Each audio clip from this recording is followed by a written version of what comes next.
Reclamation project sa 8 ka mga reefs sa Spratly Islands posibleng himuong offshore military bases sa China.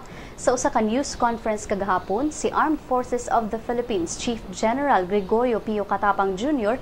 ni pagawa sa mga surveillance photos nga nagpakita sa mga gipahigayon nga dredging ug construction activities sa Spratly Islands.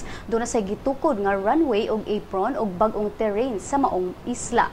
Sigo ni Katapang nga kung mahuman ang mga reclamation projects, posibleng putlon sa Chinese military patrols ang access sa Manila sa maong isla. Maapektuhan sab ang mga mangingisda sa dapit.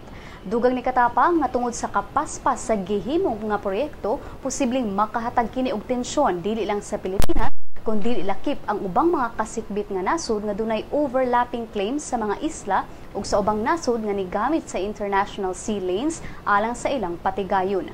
Ang Spratly Islands, reefs ug atolls dugay nang gipanagtigian sa mga nasod sa China, Taiwan, Malaysia, Vietnam, Brunei o sa Pilipinas.